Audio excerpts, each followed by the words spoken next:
Hello, hello, hello, hello. Ayan, hello, hello, hello. Ayan mga katropa pips, good morning. Ayan, mapagpalang araw muli sa lahat ng mga kaibigan, kapamilya, mga kapuso po natin. Ayan, sa mga katropa pips po namin. Magandang araw po sa inyong lahat. Umakyat ako nakaraang linggo, nag-spray po tayo dito sa tanim ni Papa Bear na mga ampalaya. Ayan. At ngayon, dahil walang pasok, at wala ring pasok yung mga alaga ko sa school.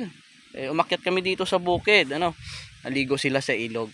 Ako naman ay nag-ikot-ikot ako dito sa mga tanim ni Papa Bear, na ampalaya.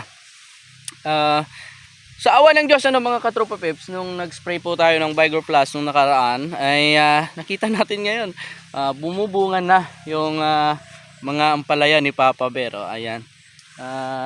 Ito naman talaga yung hinihintay po natin kapag tayo po ay nagtatanim. Tiyaga lang talaga mga katropa peps, sa sipag at tiyaga ng mga magulang ko.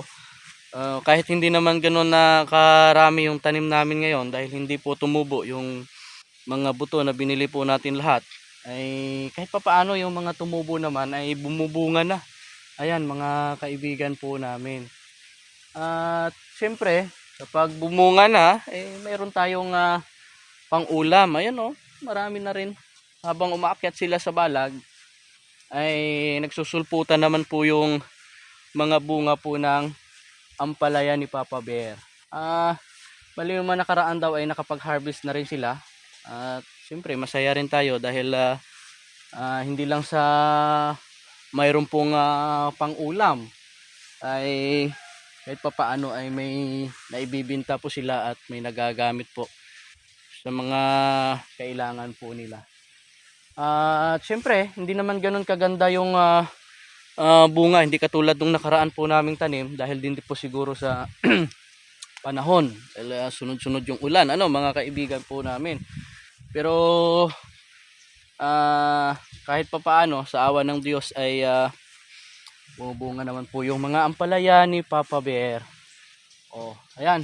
Update ko lang mga katropa pips, yung tanim ni Papa Bear na mga ampalaya dito po sa kanyang bukid ay kahit papaano ay bumubunga na. Ayan. Kailangan lang talaga, tiyagaan lang talaga mga katropa pips.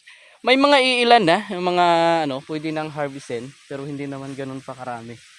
Pero marami pong gusto ngayon ng ampalaya, at saka yung presyo ng ampalaya ngayon ay hindi mababa, medyo mahal din dahil sa panahon mga kaibigan na hindi maganda, ay mahirap po magpatubo ng mga ampalaya lalo na sa area po natin. Ito sumabit alaki, pero isabit natin kasi parang ayan, maganda rin naman gamitin yung Vigor Plus mga katropa pips.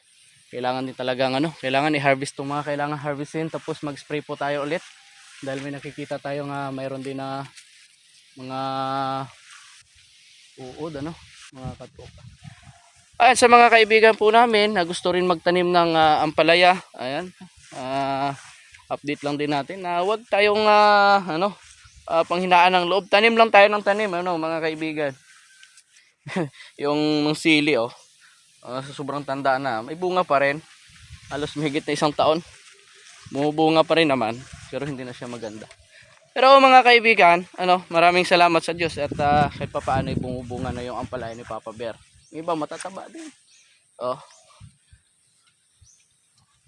Vigor Plus, foliar fertilizer. Maganda po sa tanim na ampalaya, sa mga gulay po natin. Subukan po ninyo mga ka-farmers po namin ang Vigor Plus, foliar fertilizer.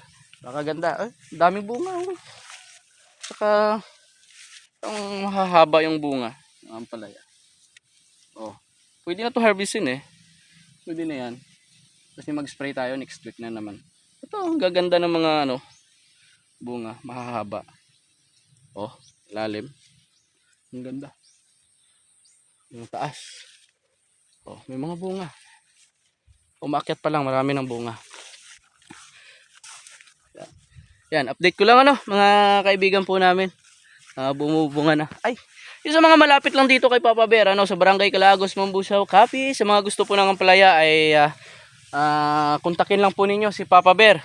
Pag dito lang naman sa Calagos, ano, ang code ni Papa sa kanyang radio ay Papa Bear. At saka kay Mama naman ay Mama Bear.